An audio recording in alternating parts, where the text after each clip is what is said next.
There's also a huge game this Saturday evening in Croke Park as Monaleen travel to GA headquarters to take on Tooreen in the All-Ireland Intermediate Club Hurling Final. We alluded to Monaleen earlier and, the strength in the Premier Intermediate Hurling Championship, and we were saying it's long overdue that the Limerick team is in the final, but the first time a Limerick team is in the final, they can become the first Limerick team to win the Intermediate Championship. Blackrock and the Piercing have already won All-Ireland titles, but Monaleen will be the first to win the Intermediate grade. Before we get into the game, a super achievement by Monaleen to get this far. They had to come through 9 games in Limerick, which is a lot, a lot of quality games. They had 2 more in Munster, Dora Bearfield and Rosscray, and then they had come through a senior champion in Bray Emmets in the All-Ireland semi-final.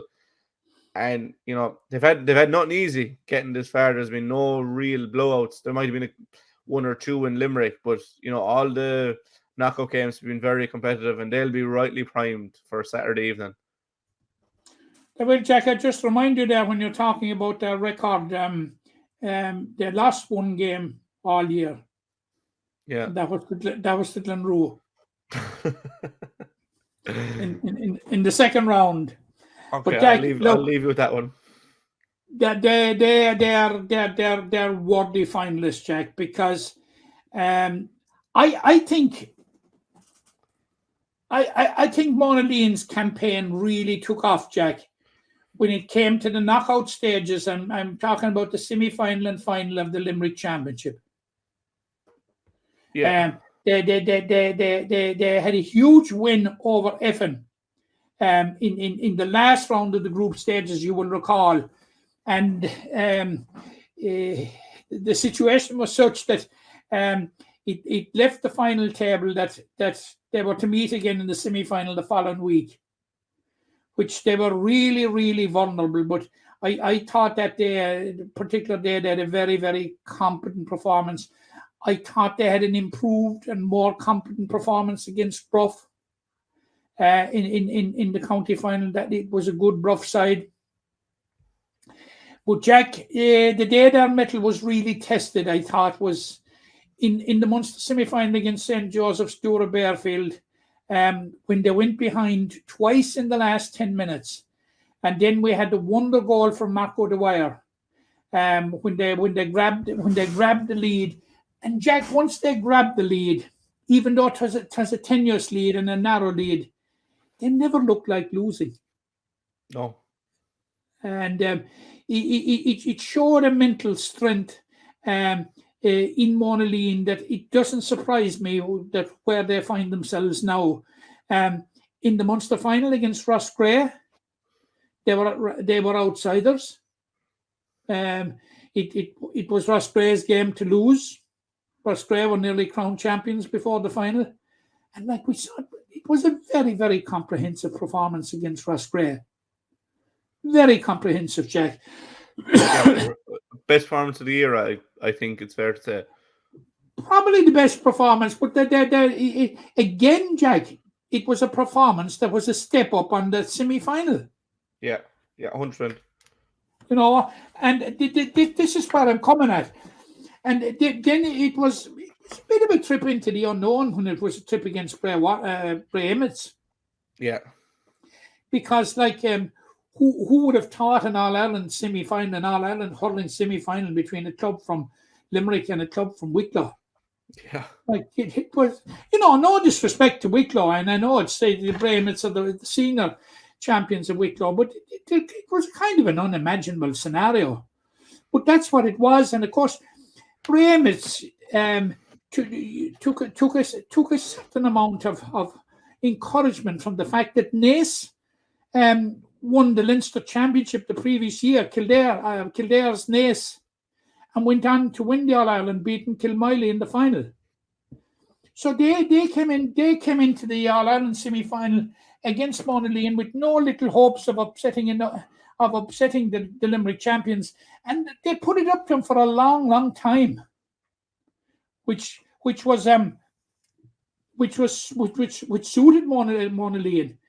But like Monaleen again showed their character, Jack, and again it was a slight step up on the performance I thought against Roscrea that day against Brahmans. So look, I think they're very. If there was ever worthy finalists, they are worthy finalists, and I'm there is not green mist descending in my eyes when I say that.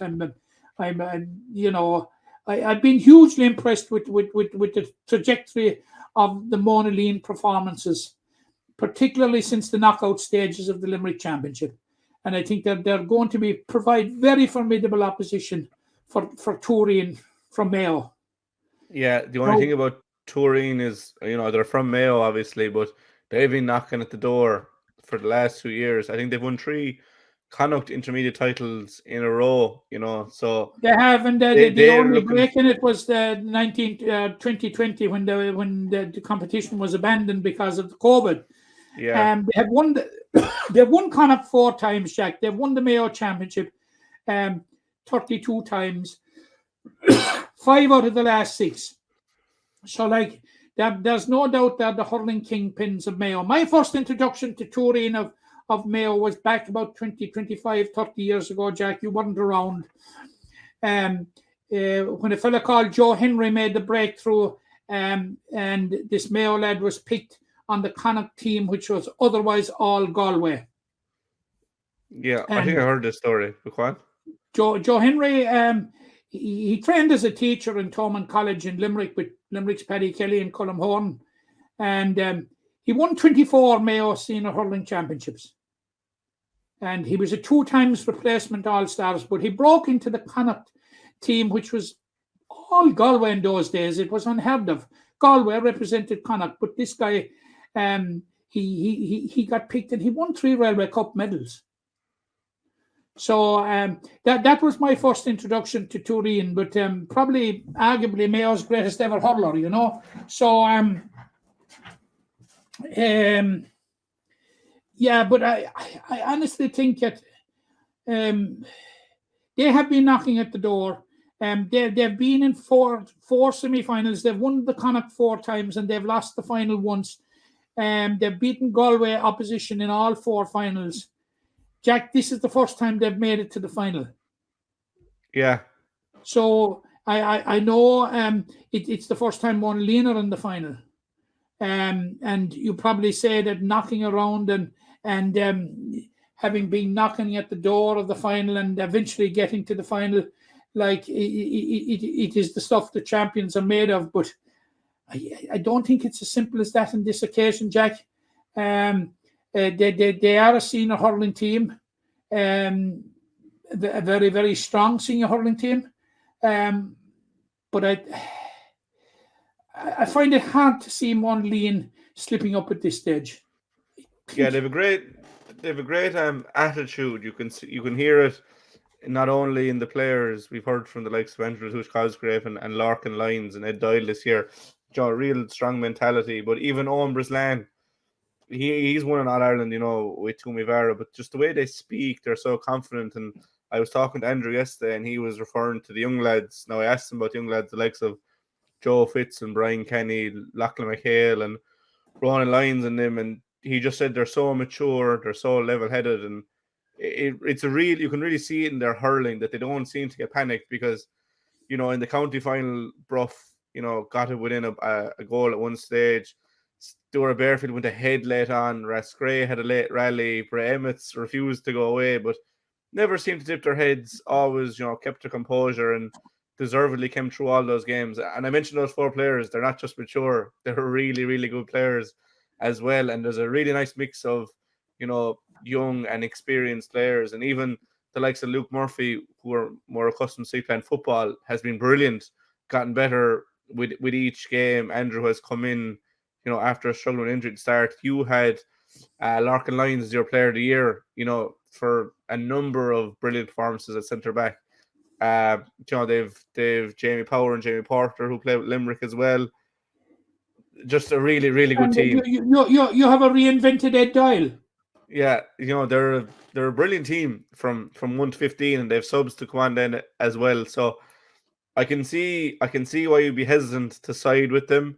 because they are playing a senior team and a team that has been, close before. Now they haven't got to the final, but they've been in a number of All Ireland semi-finals. But from what Monaleen have shown us this year, they'll be so hard to overcome on Saturday evening, and it bodes well, for the Limerick part in us.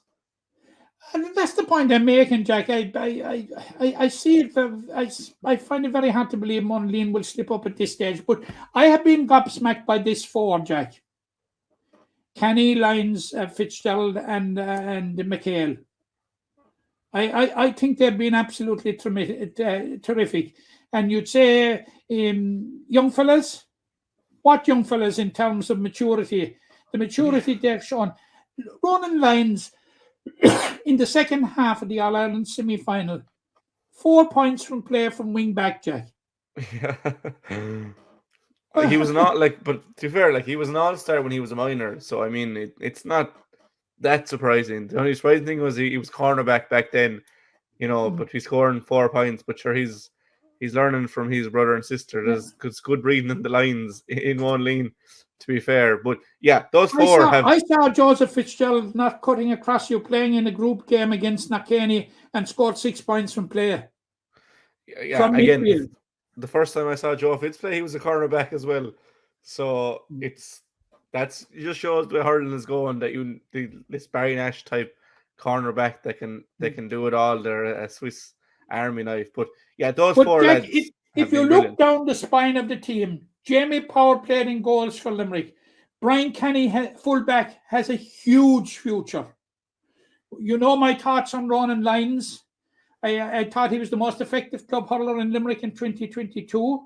Larkin, you take the two young lads at midfield, take Mark O'Dwyer, take Ed Doyle at full forward. That's your spine. Throwing the like of Andrew Latouche Cosgrave, who absolutely is on fire since he came back, and I'm absolutely delighted for him because he had a horrendous time with injury, and he's just showing how important, how much he was a loss to Monaleen. And Luke Murphy has been reinvented, Jack, as a hurler. He's making a huge contribution as a hurler now. We have known him in the past as being a footballer mainly with Monaleen, and indeed a regular member of the Limerick football panel. But he's playing fantastic hurling at the moment. And then you've done a O'Dolly. Yeah. There is a prospect for the future. Played in the All Ireland with Limerick this year, in the under-20 All Ireland, but has really driven on, Jack, for Monaleen. Some of the games that I have seen Donegal O'Dolly has been absolutely fantastic. So you look all over the team, and Jack, it's hard to find a weakness in the team. Jamie Porter, you mentioned him there, won a Munster medal with Limerick in 2013. Yeah. I would imagine 90% of them have played underage with Limerick, and they're really living up to their potential this year. And it's great to see from a Limerick hurling aspect, and we'll see more of them for Limerick 20 squads this year. And there'll probably be a couple called into the senior squad, which is good for the county. But first and foremost, when you're mentioning that, I think we should see the famous four anyway on the Limerick under 20 team. Yeah, and then you probably look at Mark O'Dwyer to the senior team, and maybe Andrew, if he can continue to build on his fitness, there's no doubt in his hurling. It's more, what can the body do? But look, best of luck first and foremost to Monaleen this Saturday at 7:00 in Croke Park. They are playing the Mayo champions, but they are a formidable Mayo side in Tooreen. Oh yeah, Jack. Don't get me wrong. I'm not running down the Mayo side for 1 minute, nor not taking that challenge lightly. None of that. Monaleen are up against a tough test, but I find it hard to accept that the test is any harder than that of Ross Gray and Braemits. It'll probably be akin to it, but I think Monaleen. I'll be very disappointed if Monaleen don't rise to it. Yeah, I would also be I'd be surprised more than anything if Monaleen don't come away from Croke Park with Limerick's first ever All Ireland Intermediate Club Championship. But the very best luck to Monaleen and all their travelling fans.